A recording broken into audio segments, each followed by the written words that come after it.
Bonjour, nous nous retrouvons aujourd'hui pour un nouveau chapitre, le chapitre 15, et je vais vous présenter donc des éléments de physique quantique. Donc en présentation, voici pour décorer, je dirais, une équation fondamentale en physique quantique, l'équation de Schrödinger, et puis ici c'est une photo de Werner Heisenberg, un grand nom de la physique quantique. Deux autres savants qui se sont illustrés en physique quantique, donc ici Erwin Schrödinger et l'équation qu'il a découverte, et Dirac, donc et l'équation de Dirac en dessous de lui. Et Schrödinger, il est célèbre pour son chat, nous aurons peut-être l'occasion d'en reparler un peu plus tard. Donc un chapitre sur la physique quantique, faut le dire vite puisqu'on ne va pas rentrer dans le détail de la physique quantique, sachant que pour aborder vraiment ça de façon un peu approfondie, il faut maîtriser des outils mathématiques donc assez complexes. Néanmoins, la physique quantique, on en a fait dès qu'on a parlé de photons pour la lumière et de niveau d'énergie pour l'atome.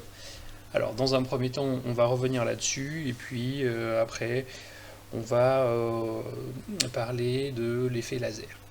Donc tout d'abord, grand 1, transfert quantique d'énergie. Et tout d'abord, un petit rappel sur les niveaux d'énergie. Donc nous avons vu en première que les niveaux d'énergie d'un atome sont quantifiés. Et on avait vu ça principalement pour l'atome le plus simple qui soit, c'est-à-dire l'atome d'hydrogène. Alors, les niveaux d'énergie de l'atome sont, comme on l'avait vu, quantifiés, c'est-à-dire que l'on passe d'un niveau à un autre par saut et pas de façon continue. Donc l'énergie d'un atome ne peut prendre que certaines valeurs qui sont bien déterminées. L'énergie la plus basse correspond à la stabilité maximale de l'atome, c'est l'état fondamental. Les états d'énergie plus hauts sont les états excités. Tous ces états d'énergie sont par convention négatifs. Et pour une énergie zéro, on a l'état ionisé. Très concrètement, l'état d'énergie de l'atome, ça correspond donc à la position de l'électron. Pour l'atome d'hydrogène, il n'y en a qu'un électron autour du noyau. À l'état fondamental, on aurait l'électron qui serait le plus proche possible du noyau, et puis au fur et à mesure que l'atome gagne en énergie, l'électron est de plus en plus éloigné du noyau. À l'état ionisé, l'électron est parti du noyau et l'atome d'hydrogène se retrouve comme étant un ion, c'est-à-dire le proton tout seul. Donc ça correspond grosso modo à ça, les niveaux d'énergie de l'atome. Donc c'est lié à, on va dire, la position entre guillemets des électrons autour du noyau.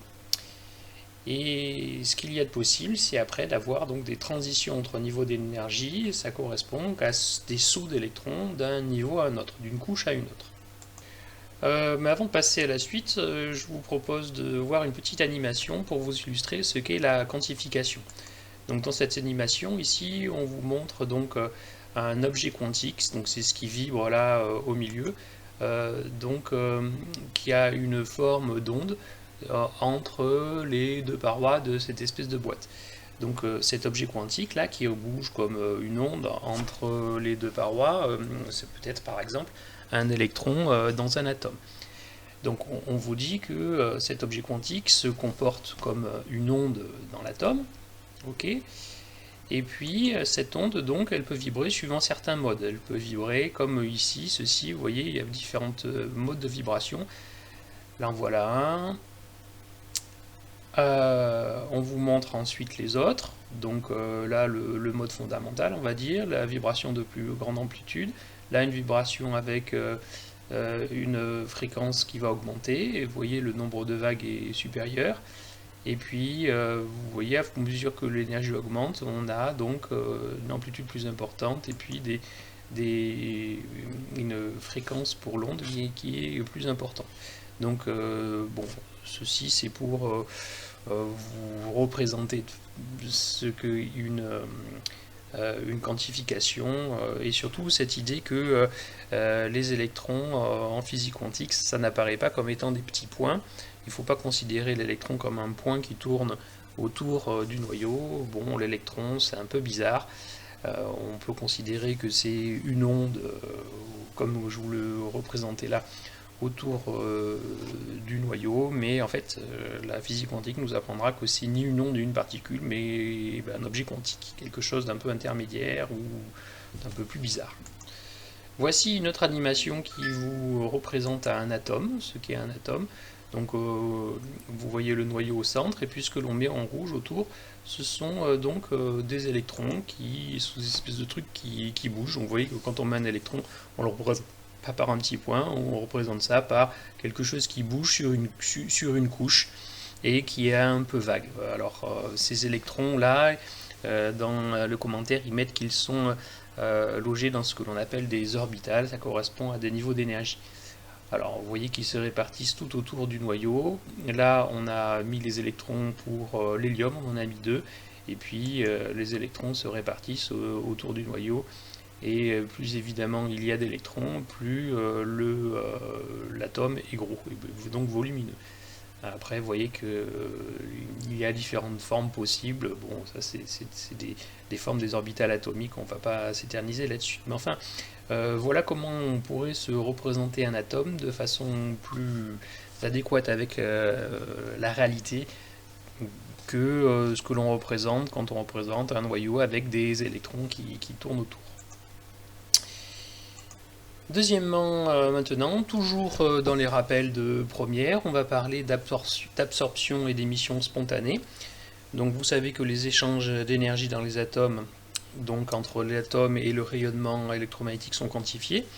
Et ils se font par paquets d'énergie échangés, et ces paquets d'énergie, c'est ce que l'on appelle les photons. Donc le quantum d'énergie pour le champ électromagnétique, c'est le photon. Donc c'est-à-dire que l'énergie ne peut s'échanger que par paquets, des paquets d'énergie, et ces paquets d'énergie s'appellent des photons. Alors on a vu l'an dernier que l'énergie d'un photon est reliée à la fréquence de l'onde électromagnétique correspondante. Donc l'énergie, c'est E, c'est égal à h nu, où nu est la fréquence de l'onde électromagnétique correspondante, h est la constante de Planck. La constante de Planck s'exprime en joules seconde, et elle a une valeur très petite, 6,63, 10 puissance moins 34. Je vous rappelle également que, mais ça on l'avait revu au début de l'année, la fréquence nue, c'est égal à C sur lambda, où lambda c'est la longueur d'onde de l'onde correspondante. Donc voilà pour le photon. Donc un atome peut absorber un photon, c'est représenté par ce petit diagramme là, et ainsi l'absorption d'un photon va provoquer le passage d'un atome d'un niveau d'énergie à un niveau d'énergie supérieur. Alors ici sur ce petit diagramme, on représente ici une petite bille qui représenterait un électron. En fait ça correspondrait d'après ce diagramme à un électron qui saute d'un niveau d'énergie à un autre, c'est-à-dire d'une couche à une autre. Alors il y a une espèce de confusion ici entre niveau d'énergie et couche. Il faut voir que le niveau d'énergie, c'est quelque chose d'abstrait, hein, et que les couches dans l'atome, c'est quelque chose aussi qui est une fabrication de notre esprit, puisque dans l'atome véritablement, on ne peut pas dire comme ceci qu'il y ait des couches. Prenez ça comme un modèle. Donc inversement, on peut avoir émission spontanée. Quand un atome se retrouve dans un état d'énergie excité, il peut retourner dans un état d'énergie plus bas, par exemple fondamental, mais ça peut être un état d'énergie plus bas autre que l'état fondamental. Et à ce moment-là, on a l'émission d'un photon. Alors, l'énergie du photon qui peut être émis est la même que l'énergie du photon qui peut être absorbée entre les deux niveaux d'énergie, si vous vous rappelez bien de ça. Alors je vous propose maintenant une petite application. On vous demande de calculer la longueur d'onde du photon absorbé lors du passage de l'atome d'hydrogène de son état fondamental E1 à son premier état excité E2. Et on vous dit que, parce que ça vous ne devez pas le savoir, que les niveaux d'énergie pour l'atome d'hydrogène sont donnés par la relation En égale moins 13,6 sur n carré, avec n c'est le numéro du niveau d'énergie, si vous voulez. 1 le fondamental, 2 les premières excitas et ainsi de suite.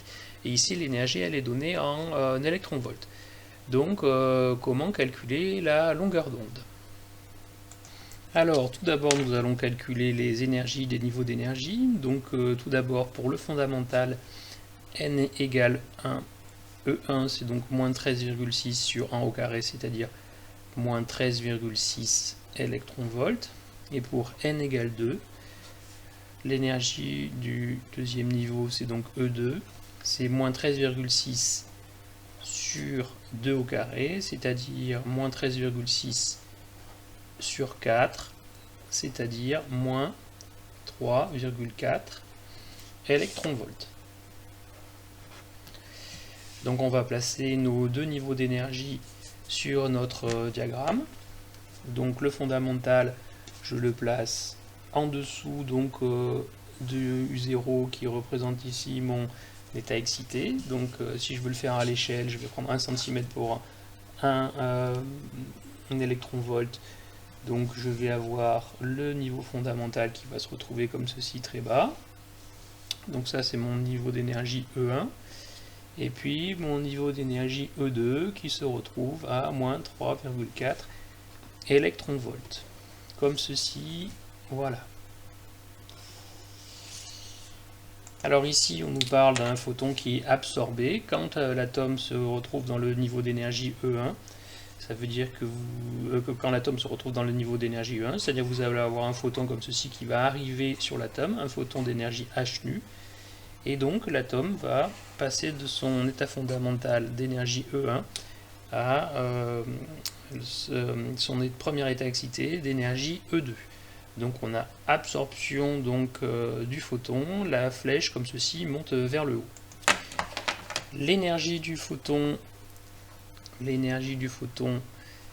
donc elle est égale à l'énergie nécessaire à la transition, c'est-à-dire E2 moins E1.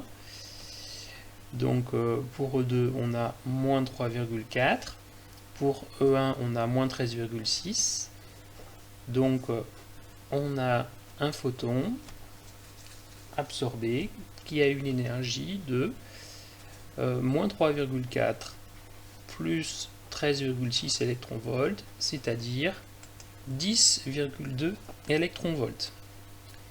Alors après cette énergie 10,2 électronvolts, on va la convertir en joules. Donc combien ça fait de joules, sachant que 1 électronvolt ça nous fait 1,6 10 puissance moins 19 joules. Donc pour le photon ça nous fait 1,6 multiplié par 10 puissance moins 18 joules. Alors ici j'arrondis, mais je garde tous les chiffres dans la calculatrice et je me servirai de ce résultat là pour le calcul suivant. Donc le calcul suivant, on vous dit que l'énergie c'est égal à H nu, H fois la fréquence, et c'est égal aussi à H C sur lambda, puisque nu est égal à AC sur lambda. Donc ici on nous demande de calculer lambda, donc lambda c'est égal à H multiplié par C sur E. Donc je fais l'application numérique ici, avec évidemment l'énergie en joules, la constante de Planck en joules secondes, et ici C c'est la vitesse de la lumière en mètres par seconde. Et nous aurons donc ici la longueur d'onde en mètres. Donc pour votre calcul, la constante de Planck c'est 6,63 10 puissance moins 34 multiplié par la vitesse de la lumière, j'ai pris 3 à 10 puissance 8. Alors ces deux valeurs là, elles sont dans les mémoires de la calculatrice, ce qui fait que vous tapez H fois C, si les mémoires H et C correspondent aux valeurs correspondantes, divisé par la valeur que vous venez de trouver, et vous trouvez donc la longueur d'onde en mètres, 1,21 multiplié par 10 puissance moins 7 mètres. Alors on met ça dans l'unité qui correspond, on va mettre ça en nanomètres, ça vous fait 121 nanomètres, 121 nanomètres, on peut préciser dans quel domaine de radiation c'est. Et c'est inférieur à 400 nanomètres, c'est donc dans le domaine des ultraviolets. Voilà. Donc l'atome d'hydrogène dans son état fondamental absorbe des rayonnements ultraviolets. Et pour l'absorption vers le premier niveau excité, c'est un photon de longueur d'onde 121 nanomètres. Alors tout ça, nous l'avions vu en première, et là maintenant quelque chose de nouveau que nous n'avons pas vu jusqu'à présent, c'est l'émission stimulée. Donc on a vu qu'on avait pour un atome possibilité d'avoir absorption ou émission donc d'un photon. Et bien il y a une troisième possibilité qui a été découverte théoriquement par Einstein, c'est l'émission stimulée. Cette émission stimulée, elle est à la base du fonctionnement des lasers. On va reparler des lasers juste après. Mais donc, on doit à Einstein justement ce fonctionnement théorique du laser de par sa découverte de l'émission stimulée. Il a découvert ça par un calcul de statistique, en physique statistique. Alors, on vous dit donc qu'un photon peut interagir avec un atome dans un état excité. Il n'est alors pas absorbé, mais il provoque la désexcitation de l'atome qui revient dans son état fondamental en émettant un photon, et ça c'est important, qui est identique au photon incident. Donc, je reprends. Ici, vous avez sur la figure de gauche un atome qui est représenté comme étant dans un état excité d'énergie E2.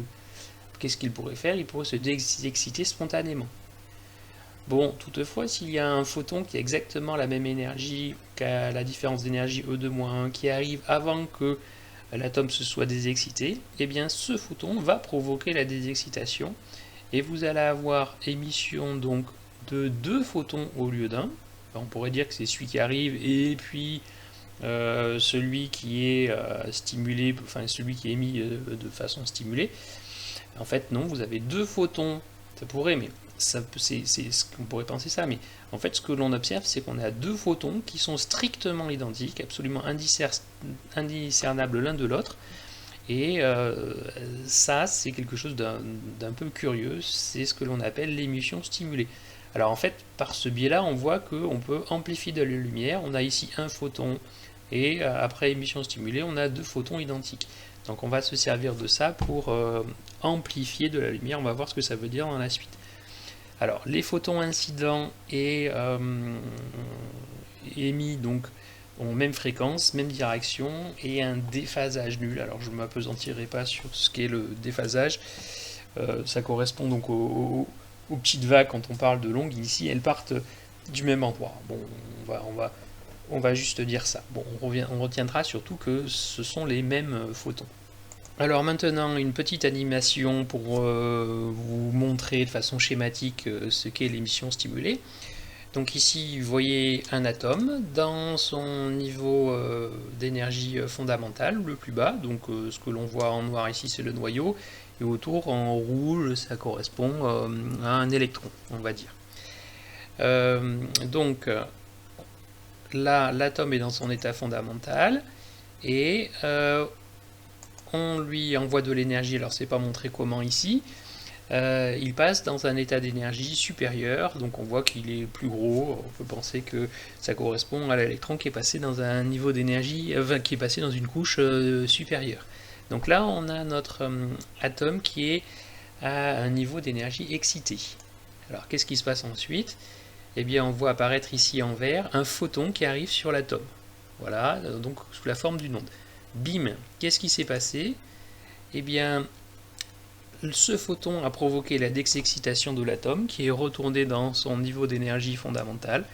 Et à la suite de ça, on a 2 photons qui se retrouvent ici sous la forme, représentés ici sous la forme de deux petites vagues, de 2 petites ondes, qui sont strictement identiques. Alors même direction, même fréquence. Alors même direction, on voit qu'ils se propagent ici suivant la même direction. Dans le même sens également, même direction, même fréquence, on voit qu'ici on a la période, donc on imagine la fréquence qui est la même, et même déphasage. Alors pour comprendre ici ce que j'entends par déphasage, c'est que vous voyez les crêtes correspondent aux crêtes et les creux correspondent aux creux. Donc on a ici, c'est ça qu'on appelle pas de déphasage, c'est qu'il y a les crêtes qui correspondent aux crêtes et les creux qui correspondent aux creux pour ces deux ondes. Grand 2 maintenant, on parle du fonctionnement et des propriétés d'un laser. Alors le mot laser, c'est un acronyme, donc les règles pour les acronymes précisent que, alors acronyme, c'est-à-dire que ce mot est formé par les initiales d'autres mots. Donc la première lettre est en majuscule et les autres lettres sont en minuscule pour les acronymes, il paraît que c'est comme ça. Bref. Alors, vous voyez ici la signification de cet acronyme, Light Amplification by Stimulated Emission of Radiation. Donc on retrouve ici, alors, Light Amplification, amplification de lumière. Bon, on comprend ce que ça veut dire, on va faire en sorte d'avoir une lumière plus intense. Alors on comprend bien maintenant la suite de cet acronyme, par émission stimulée de radiation. Donc on parle bien ici de émission stimulée. Donc on voit que l'émission stimulée est au cœur du fonctionnement du laser. Alors, auparavant, avant les lasers, il y avait eu ce que l'on appelle des masers. Maser, le M c'est pour micro-ondes, donc on avait déjà fait l'équivalent du laser, mais avec des micro-ondes. Ça avait été fait notamment par des Français, l'équipe de Kessler, du professeur Kessler. Mais le laser, lui, donc la même chose avec de la lumière, ça a été réalisé par un Américain pour la première fois. C'était un laser à rubis. Ça a été réalisé par Meinmann en 1960. Et vous voyez ici la photo de Meinmann. Donc le principe du laser repose sur l'émission stimulée. Donc on vous parle ici d'une onde électromagnétique qui arrive dans un milieu qui comporte des atomes dans un état excité. Elle provoque la désexcitation des atomes par émission stimulée. Donc il y a plusieurs atomes et on va ici amplifier l'onde. Donc on vous dit que ceci n'est possible que si les atomes contenus dans le milieu, que l'on appellera le milieu amplificateur, ne contient plus d'atomes dans l'état excité que dans l'état fondamental. Alors, pour ça, on dit qu'il faut réaliser ce que l'on appelle une inversion de population et que l'on fait ainsi ce que l'on appelle un pompage optique. Alors, je vais vous montrer une petite animation pour essayer de comprendre ça. Alors, le laser est représenté ici, enfin du moins la cavité laser. Donc, on a d'un part et d'autre ici deux miroirs. Alors, il y en a un qui va être semi-transparent, bon, mais qui laisse passer un petit peu de lumière, et pas l'autre. Alors, on voit qu'ici, on voit l'image d'un espèce d'atome, donc c'est plutôt un clin d'œil. Donc on a deux miroirs, au centre desquels on a un milieu amplificateur. Ce milieu amplificateur, donc, il est constitué d'atomes qui sont dans un état excité. Alors, on a ces atomes dans l'état excité, et on a ici, vous voyez, une onde qui a été envoyée sur ces atomes, et par émission stimulée, on voit que au lieu d'un photon, on en a deux. Et donc on va avoir comme ceci ici, ces photons qui vont faire l'aller-retour entre les deux miroirs, ils vont être réfléchis, et à chaque fois vous voyez qu'il rencontre un atome dans l'état excité, eh bien il va y en avoir plus de photons, donc l'intensité lumineuse va être augmentée. Et évidemment, là, vous allez avoir dans le milieu de moins en moins d'atomes dans l'état excité si on ne fait rien. Donc vous voyez, ça continue comme ceci. Donc de plus en plus de photons et de moins en moins donc d'atomes dans l'état excité. Et donc vous voyez ici, vous avez une onde qui est l'onde laser, qui va résonner entre les deux miroirs, donc être réfléchie un grand nombre de fois entre les deux miroirs. Et cette onde va pouvoir sortir du laser par un des deux miroirs qui est semi-transparent. Alors évidemment, si vous avez bien compris, dans le milieu amplificateur, si vous avez comme ici des atomes dans l'état fondamental, eh bien ce qu'ils vont faire, c'est qu'au lieu d'entretenir l'amplification, ils vont à leur tour absorber ces photons. Donc on aura tout perdu. Il faut ici donc que l'on entretienne le milieu amplificateur en renouvelant constamment ces atomes-là qui sont dans leur état fondamental par des atomes dans un état excité, donc en envoyant compte tenu de l'énergie. Voilà. Donc je vous ai représenté ici une schématisation. Le faisceau laser est dans une cavité résonante et le faisceau va faire une grande quantité d'aller-retour avant de ressortir par un des miroirs qui est semi-transparent. Alors, je reviens une minute sur l'histoire du pompage. Alors, dans les niveaux d'énergie pour les atomes, pour faire un bouillon-amplificateur, il faut au moins 3 niveaux d'énergie. C'est-à-dire qu'on on amène les atomes à un niveau d'énergie excité, E3 par exemple, qui est différent du niveau d'énergie d'émission. Donc on a un système de pompage où on fait passer des atomes d'un niveau fondamental à un niveau d'énergie E3. Alors comme pompage, ça peut être envoyer un faisceau lumineux dans le milieu amplificateur, envoyer des décharges électriques par exemple. Le milieu amplificateur, ça peut être différentes choses. Dans le cas de Feynman, c'était du rubis, avec notamment dans le rubis, vous avez des atomes de chrome qui colorent le rubis et qui absorbaient l'énergie pour être dans un état excité. Vous pouvez également avoir des colorants dans le milieu amplificateur. Bon, je ne parle pas ici des diodes laser, ça c'est différent, et c'est des semi-conducteurs. Je parle plutôt des lasers traditionnels. Donc une fois que vous avez vos atomes dans un niveau excité, vous allez avoir une désexcitation, enfin on va choisir les atomes de telle façon à ce qu'il y ait une désexcitation dans un niveau intermédiaire, un niveau d'énergie E2, donc plus bas que le niveau d'énergie E3, mais toujours plus haut que le niveau d'énergie fondamentale. Et on choisit ce niveau de façon à ce que les atomes restent quand même un certain temps et qu'ils ne se désexcitent pas tout de suite vers l'état fondamental. Donc un certain temps, c'est quelques nanosecondes, même moins, mais ça doit être suffisant pour que l'atome puisse attendre avant de se désexciter, enfin qu'il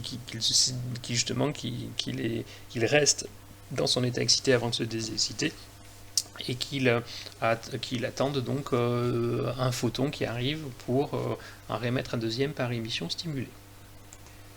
Pour ce qui nous intéresse maintenant, deuxièmement, les propriétés du laser. Donc vous connaissez ces propriétés puisque vous avez tous manipulé des lasers.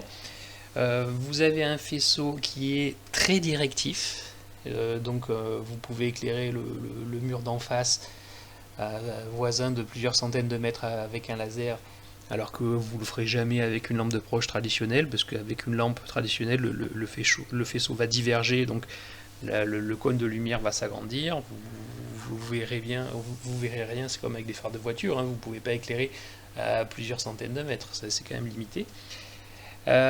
Donc faisceau très directif, et puis on peut avoir une lumière monochromatique. Alors rigoureusement monochromatique, ça n'existe pas, mais on peut avoir une lumière avec quasiment qu'une seule longueur d'onde, enfin en tous les cas une faible dispersion autour d'une longueur d'onde donnée. Bon, petite remarque, un laser, la lumière laser n'est pas forcément monochromatique. Le laser argon par exemple va émettre différentes radiations, mais on peut facilement sélectionner une des radiations pour avoir une seule radiation donc, et une lumière donc monochromatique. Mais retenez qu'un laser n'est pas forcément tout le temps monochromatique. Mais si on veut une lumière monochromatique, évidemment, on utilise un laser. Après également, on a une grande concentration spatiale et temporelle de l'énergie. Donc concentration spatiale, ça veut dire qu'on peut focaliser le faisceau sur un point très petit et que on peut donc avoir de l'énergie rayonnée dans un faisceau très étroit. Et concentration temporelle, c'est dans le cas des lasers à impulsion. On peut envoyer des impulsions laser très brèves, de l'ordre de la femtoseconde, 10 puissance moins 15 secondes. Donc ça permet d'avoir, comme on envoie une énergie très importante pendant une durée très faible, l'énergie divisée par la durée c'est la puissance, ça permet d'avoir des puissances extrêmement importantes. Voilà, ça c'est ces deux propriétés très importantes pour le laser. Il y a une autre propriété dont je ne parle pas parce qu'elle n'est pas dans votre programme rigoureusement. Les faisceaux de laser sont également cohérents. Alors, je ne voudrais pas m'étendre sur ce que ça signifie cohérent parce que c'est pas forcément vraiment à notre niveau, mais on va juste retenir que ça permet d'avoir facilement des interférences et d'observer facilement les phénomènes de diffraction. Et c'est grâce à cette propriété-là qu'on peut vous montrer facilement ces phénomènes d'interférence et de laser. On vous a jamais montré des phénomènes d'interférence en lumière blanche. Bien évidemment, c'est possible, mais pour l'expérimentateur, donc en l'occurrence pour le professeur, c'est beaucoup plus délicat à faire. Et enfin, ça serait aussi beaucoup plus délicat à visualiser, notamment dans nos salles de cours. On n'a pas des conditions de noir absolu, et si on voulait s'amuser à faire des interférences en lumière blanche, il faudrait très peu de lumière. Enfin bon, on a des contraintes techniques, disons, qui font qu'on utilise cette propriété du laser pour voir les phénomènes d'interférence et de diffraction, qui sont des phénomènes qui ne sont pas propres au laser, mais qui sont plus faciles à voir avec des lasers. Donc voilà pour les deux premières parties du cours. Je vous retrouverai pour la deuxième partie du cours prochainement. Eh bien, je vous remercie de votre attention et je vous dis à bientôt. Au revoir.